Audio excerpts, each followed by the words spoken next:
ಅಷ್ಟರ ಮೆಚ್ಚುವಂಥ ನಾಯಕರು ಕಾಂಗ್ರೆಸ್ನಲ್ಲಿ ಇಲ್ವೇ ಇಲ್ಲ. ಸಿದ್ದರಾಮಯ್ಯ ಸರ್ ಬೆಟರ್ ಸರ್, 100% ಅವರು ಪ್ರತಿಯೊಂದು ಕೆಲಸನೂ ಒಳ್ಳೇದು ಮಾಡಿದ್ದಾರೆ. 50 ರೂಪಾಯಿ ಊಟ ತಿಂದೆ, 5 ರೂಪಾಯಿ ಟ್ಯಾಕ್ಸ್ ಅಂತ ಆಗ್ತಾರೆ ಬಿಲ್ಗೆ. ಬೆಸ್ಟ್ ಪ್ರಧಾನಮಂತ್ರಿ ಅಂದರೆ ಮೋದಿ.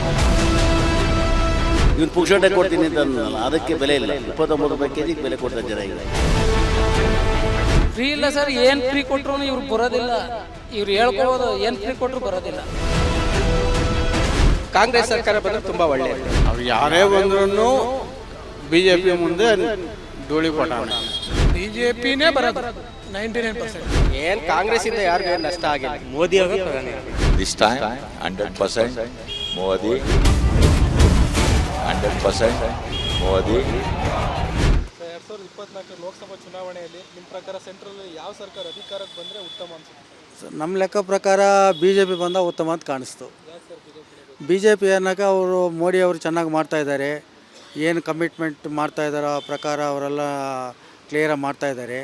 ಫಾರ್ ಎಕ್ಸಾಂಪಲು ಇವಾಗ ರಾಮ ಮಂದಿರ ಮಾಡಿದ್ದಾರೆ, ಆರ್ಟಿಕಲ್ 370 ಅಬಾಲಿಷ್ ಮಾಡಿದ್ದಾರೆ. ಆಮೇಲೆ ಇನ್ನೂ ಕೃಷ್ಣ ಜನ್ಮಸ್ಥಾನ ಅದು ಇದೆಲ್ಲ ಮಾಡ್ತಾಯಿದ್ದಾರೆ. ಇದೆಲ್ಲ ಸುಮಾರು ಒಳ್ಳೆಯ ಕೆಲಸಗಳು ಮಾಡ್ತಾಯಿದ್ದಾರೆ ಮೋದಿ ಅವರು. ಆಗ ಡೆವಲಪ್ಮೆಂಟ್ ಇದು ಹೈವೇಸ್ ಎಲ್ಲ ಡೆವಲಪ್ ಆಗ್ತಾಯಿದ್ದು ಸ್ವಲ್ಪ ಮಾಡ್ತಾಯಿದ್ದಾರೆ. ಇಟ್ ಬೆಟರ್ ಕಾಂಗ್ರೆಸ್ಸು ಥರ ಏನಿಲ್ಲ, ಕಾಂಗ್ರೆಸ್ಗೂ ಚೆನ್ನಾಗಿ ಮಾಡ್ತಾಯಿದ್ದಾರೆ. ಕಾಂಗ್ರೆಸ್ ಯಾಕೆ ಬೇಡ ಅನ್ನೋಕೆ ಅವರು 60 ಇಯರ್ಸ್ಲಿಂದ ಏನು ಮಾಡಲ್ಲ, ಓಟ್ ರಾಜಕೀಯ ಮಾತ್ರ ಮಾಡ್ತಾರೆ ಅವರು ಅಷ್ಟೇ. ಓಟ್ ಬೇಕು ಅಷ್ಟೇ ಅವ್ರಿಗೇನು ಜನ ಬಗ್ಗೆ ಏನು ಒಳ್ಳೇದು ಮಾಡೋಣ ಅಂತ ಏನಿಲ್ಲ. ಇವಾಗ 370 ಮಾಡೇ ಇಲ್ಲ ಕಾಂಗ್ರೆಸ್ಸು. ಈ ಥರ ಹೈವೇಸ್ ಏನು ಮಾಡಿಲ್ಲ. ಈ ಥರ ಸುಮ್ಮನೆ ಡೆವಲಪ್ ಆಗ್ತಾಯಿದ್ದು, ಇನ್ಫ್ರಾಸ್ಟ್ರಕ್ಚರ್ ಡೆವಲಪ್ ಆಗ್ತಾಯಿದ್ದು. ಸ್ವಲ್ಪ ಕರಪ್ಷನ್ ಸ್ವಲ್ಪ ಕಂಟ್ರೋಲ್ ಮಾಡಬೇಕು. ಯಾವ ಗೌರ್ಮೆಂಟ್ ಬಂದಾಕು ಕರಪ್ಷನ್ ತೊಂದಿದ್ದು ಸ್ವಲ್ಪ ಕಂಟ್ರೋಲ್ ಮಾಡ್ತಾ ಇರಬೇಕು. ಖರ್ಗೆ ಅವರೆಲ್ಲ ಇದ್ದಾರೆ. ಅವ್ರಿಗೂ ಏಜ್ ಆಗಿದ್ದು, ಅವ್ರು ಏನು ಮಾಡೋದಕ್ಕೆ ಫುಲ್ ನ್ಯಾಷನಲ್ ವೈಡು ವೇವ್ ಇದಲ್ಲ, ಒಂದು ನ್ಯಾಷನಲ್ UP ಎಲ್ಲ UP MP ಗುಜರಾತ್ ರಾಜಸ್ಥಾನ ಎಲ್ಲ ಜಾಸ್ತಿ BJPನೇ ಬರ್ತಾಯಿದ್ದು. ಒಪಿನಿಯನು ಹಂಗೆ ಇದು ಜಾಸ್ತಿ ಒಪಿನಿಯನ್ಸ್ ಅಂತೂ ಏನು ಅವ್ರಿಗೆ ಅಷ್ಟು ಜಾಸ್ತಿ ಕಾಂಗ್ರೆಸ್ ಮೇಲೆ ಅಷ್ಟು ಲೀಡರ್ಶಿಪ್ ಸರಿಯಾಗಿಲ್ಲ. ಅಲ್ಲಿ ಮಲ್ಲಿಕಾರ್ಜುನ ಖರ್ಗೆ ಒಬ್ಬರು ಏನು ಮಾಡೋದಕ್ಕಾಗುತ್ತೋ, ಸೆಂಟ್ರಲ್ ಲೀಡರ್ಶಿಪ್ ಚೆನ್ನಾಗಿಲ್ಲ. ರಾಹುಲ್ ಗಾಂಧಿ, ಪ್ರಿಯಾಂಕಾ ಗಾಂಧಿ ಅವ್ರು ಯಾರು ಸ್ವಲ್ಪ ಟೀಮ್ ಸರಿ ಇಲ್ಲ ಸೆಂಟ್ರಲ್, ಅದು ಪ್ರಾಬ್ಲಮ್ ಆಗ್ತಾಯಿದೆ. ಮೋದಿ ಅವರು ಎನರ್ಜೆಟಿಕ್ ಆಗಿದ್ದಾರೆ, ಓಡ್ತಾಯಿದ್ದಾರೆ. ಅವರು ಫ್ಯಾಮಿಲಿ ಅಂತೂ ಏನಿಲ್ಲ ಅವ್ರಿಗೆ, ಅವರು ಸ್ವಾರ್ಥ ಅಂತೂ ಏನಿಲ್ಲ ಅವ್ರಿಗೆ. ಅವ್ರದ್ದು ಸ್ವಲ್ಪ ಇಶ್ಯೂಸ್ ಇದು, but still better than Congress. 100% perfect ಅಂತ ಹೇಳೋಂಗಿಲ್ಲ, ಕಾಂಗ್ರೆಸ್ಕನ್ನ ಬೆಟರ್ ಇದ್ದಾರೆ. ಕಾಂಗ್ರೆಸ್ ಕೊಟ್ಟಿದ್ದಾರೆ, ಗ್ಯಾರಂಟಿ ಕೊಟ್ಟಿದ್ದಾರೆ, ಪರವಾಗಿಲ್ಲ. ಕಾಂಗ್ರೆಸ್ಸು ಇನ್ನೂ ನೋಡಬೇಕು ಏನು ಮಾಡ್ತಾರೋ. ಸೆಂಟ್ರಲ್ ಅಂತೂ ಸೆಂಟ್ರಲ್ ಲೀಡರ್ಶಿಪ್ ಇರಬೇಕು, BJP ಇರಬೇಕು. ವರ್ಲ್ಡ್ ಲೆವೆಲ್ಲೇ ಸ್ವಲ್ಪ ಇಂಡಿಯಾ ಹೆಸರು ಬರಬೇಕಂದ್ರೆ BJP ಇರಬೇಕು. ಘೋಷಣೆ ಮಾಡಿದ್ದಾರೆ, ಬಟ್ ನೋಡ್ಬೇಕು. ಇವಾಗನೇ ಜಸ್ಟ್ ಸ್ಟಾರ್ಟ್ ಮಾಡಿದ್ದಾರಲ್ಲ, ಒಂದು 4 ತಿಂಗಳಾಗಿದ್ದು. ಇನ್ನೂ ಬೇಜಾನು ಡೆವಲಪ್ಮೆಂಟ್ ಅವರೆಲ್ಲ ಸ್ವಲ್ಪ ಕರಪ್ಷನ್ ಕಂಟ್ರೋಲ್ ಮಾಡಬೇಕು. ಮೇಯ್ನ್ ಇಶ್ಯೂಸ್ ಇದೆಲ್ಲ ಟ್ಯಾಕಲ್ ಮಾಡಬೇಕು. ಸ್ವಲ್ಪ ಸೆಲ್ಫಿಶು ಬಿಟ್ಬಿಟ್ಟು ಸ್ವಲ್ಪ ಜನರಿಗೋಸ್ಕರ ಮಾಡಬೇಕು. ಪಾಲಿಟಿಷಿಯನ್ಸ್ ಜಾಸ್ತಿ ಜನ ಬಂದು ಸೆಲ್ಫಿಶ್ ಜಾಸ್ತಿ, ಕರಪ್ಷನ್ ಜಾಸ್ತಿ, ಇದು ಸ್ವಲ್ಪ ಅವಾಯ್ಡ್ ಮಾಡಬೇಕಾಗುತ್ತೆ.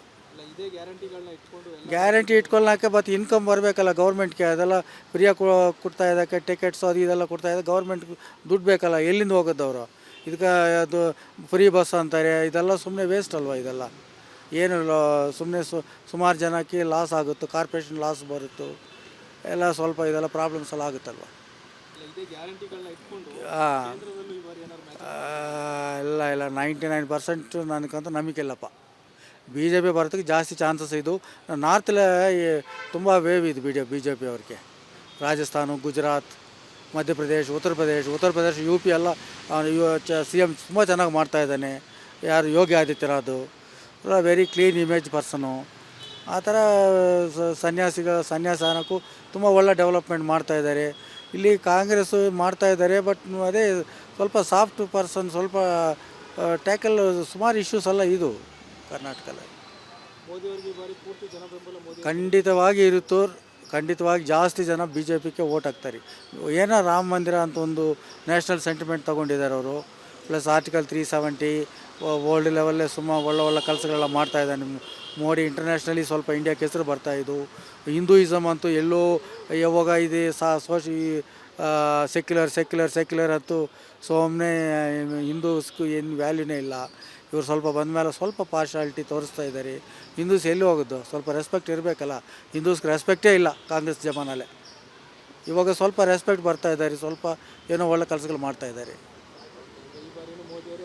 ಮೋದಿ ಬರೋದಕ್ಕೆ ಚಾನ್ಸಸ್ ಇದು, ಅವರೇ ಬರ್ತಾರೆ ನನ್ನ ಲೆಕ್ಕ ಪ್ರಕಾರ.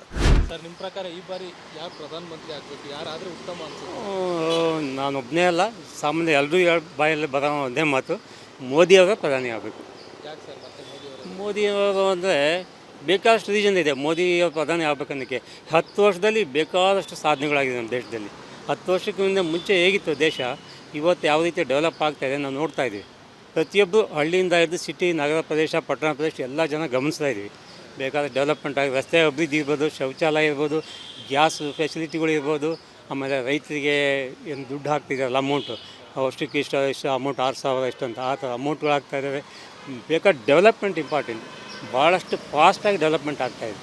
ಆದರೂ ಮೋದಿಯವ್ರ ಮೇಲೆ ಆರೋಪ ಮಾಡ್ತಾರೆ, ಅವ್ರು ಬಂದ ಮೇಲೆ GST ಜಾಸ್ತಿ ಆಯಿತು, ಪೆಟ್ರೋಲ್ ಬೆಲೆ ಜಾಸ್ತಿ ಆಯಿತು, ಡೀಸೆಲ್ ಬೆಲೆ ಜಾಸ್ತಿ ಆಯಿತು ಅಂತ. ಇಲ್ಲ, ಪೆಟ್ರೋಲ್ ಬೆಲೆಗಳಂದರೆ ಅದು ಇಂಟರ್ನ್ಯಾಷನಲ್ ಇದೆ, ಟ್ರೇಡ್ ಇದ್ರ ಮೇಲೆ ಡಿಪೆಂಡ್ ಆಗುತ್ತೆ. ಸೊ ನಾವು ಪೆಟ್ರೋಲ್ ಏನು ಕಚ್ಚಾ ತೈಲ ಎಲ್ಲ ಬೇರೆ ದೇಶದಿಂದ ಡಿಪೆಂಡ್ ಆಗಿರ್ತೀವಲ್ಲ, ಅಲ್ಲಿ ಏನು ನಡೀತಾ ಇದೆ ಅದೆಲ್ಲ ಗಮನಿಸಿದಾಗ ನಮ್ಮಲ್ಲಿ ಆ್ಯಕ್ಚುಲಿ ಕಂಟ್ರೋಲಲ್ಲಿದೆ. ಪೆಟ್ರೋಲ್ ಬೆಲೆ ಎಲ್ಲದೂ ಕಂಟ್ರೋಲಲ್ಲೇ ಇದೆ. ಬೇರೆ ಅಕ್ಕಪಕ್ಕ ರಾಷ್ಟ್ರ ಕಂಪೇರ್ ಮಾಡಿದಾಗ ಭಾಳಷ್ಟು ಕಂಟ್ರೋಲ್ ಇದೆ. ಒಂದಷ್ಟು ಜನಕ್ಕೆ ಅಸಮಾಧಾನವೂ ಇದೆ, ಹೊರಗಡೆಯಿಂದ ದುಡ್ಡು ತರಿಸಿ ಎಲ್ಲರ ಅಕೌಂಟ್ಗೆ ಹಾಕೊಡ್ತೀವಿ ಅಂತ ಸ್ಟಾರ್ಟಿಂಗ್. ಅದು ಆಗಿಲ್ಲ ಅಂದರೆ ಅದು ಟೈಮ್ ಬರಬೇಕದು, ಆಗ್ಬೋದೇನು ಮುಂದಿನ ದಿನಗಳಲ್ಲಿ, ಬಟ್ ಸದ್ಯಕ್ಕೆ ಆಗಿಲ್ಲ. ಅದು ಅಷ್ಟು ಸುಲಭವಾದ ಕೆಲಸ ಅಲ್ಲ ಅಂತ ನನಗೆ ಅನಿಸುತ್ತೆ. ಕಾಂಗ್ರೆಸ್ ಏನಕ್ಕೆ ಬೇಡ ಅಂತೀರಾ? ಕಾಂಗ್ರೆಸ್ಸಲ್ಲಿ ಕರೆಕ್ಟಾಗಿ ಲೀಡರ್ಗಳು ಯಾರಿದ್ದಾರೆ ಈಗ? ಇದ್ದಾರೆ, ಅವ್ರ ಪಾರ್ಟಿಯಲ್ಲೇ ಅವ್ರ ಬಗ್ಗೆ ಬೇಕಾದಷ್ಟು ವಿರೋಧಗಳಿದೆ. ನಾವು ನೋಡ್ತಾ ಇರ್ತೀವಿ, ಗಮನಿಸ್ತಾ ಇರ್ತೀವಿ, ಮೀಡಿಯಾದಲ್ಲಿ, ಪೇಪರ್ನಲ್ಲೇ ನೋಡ್ತೀವಲ್ಲ. ಅಷ್ಟೊಂದು ಮೋದಿಯವ್ರ ಮುಂದೆ ಅಂಥ ಏಬಲ್ ಪರ್ಸನ್ನು ಯಾರೂ ಕಾಣ್ಬರ್ತಾಯಿಲ್ಲ. ಯಾಕಂದ್ರೆ ನಾವು ಜನಸಾಮಾನ್ಯರು ತಿಳ್ಕೊಂಡಿರೋ ವಿಚಾರ, ನೀವು ಹಳ್ಳಿಗಳಲ್ಲೇ ಹೋಗಿ ಗೆಲ್ಲಬೇಕಾದ್ರೆ ವಿಚಾರ ಮಾಡಿ, ಮೋದಿಯವರಿಗೆ ಒಂದು ಕಾಂಪಿಟಿ ಕೊಡತಕ್ಕಂಥ ವ್ಯಕ್ತಿಗಳು ಯಾರೂ ಕಾಣ್ತಾ ಇಲ್ಲ. ಮತ್ತು ಅವ್ರು ಮಾಡ್ತಾ ಕೆಲಸಗಳು, ಸ್ಪೀಡು ಎಲ್ಲ ನೋಡಿದ್ರೆ ಬೇರೆ ಯಾರು ಅವರ ರೀತಿ ಮಾಡಲಿಕ್ಕೆ ಸಾಧ್ಯ ಇಲ್ಲ. ಖಂಡಿತವಾಗೂ ಕಂಡು ಬರ್ತಾ ಇಲ್ಲ. ನಾನೊಬ್ಬನೇ ಅಲ್ಲ, ಎಲ್ಲಿ ಬೇಕಾದ್ರೂ ಹೋಗಿ ಜನಗಳಲ್ಲಿ ಕೇಳಿ ಯಾರನ್ನು ಮೋದಿಯವರ ಹೆಸರು ಹೇಳೋಕ್ಕೆ ಸಾಧ್ಯ ಆಗುತ್ತೆ ನನ್ನ ಪ್ರಕಾರ.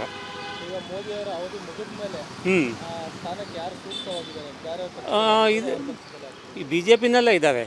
ಯಾರು ಸುಬ್ರಹ್ಮಣ್ಯ ಜಯಶಂಕರ್ ಅಂತವ್ರು ಇದ್ದಾರಲ್ಲ, ವಿದೇಶಾಂಗ ಮಂತ್ರಿ, ಅವರು ಇದ್ದಾರೆ. ಯೋಗಿ ಆದಿತ್ಯನಾಥ್ ಇರ್ಬೋದು, ಇದ್ದಾರೆ. ಇನ್ನೂ ಕೆಲವರು ಇದ್ದಾರೆ.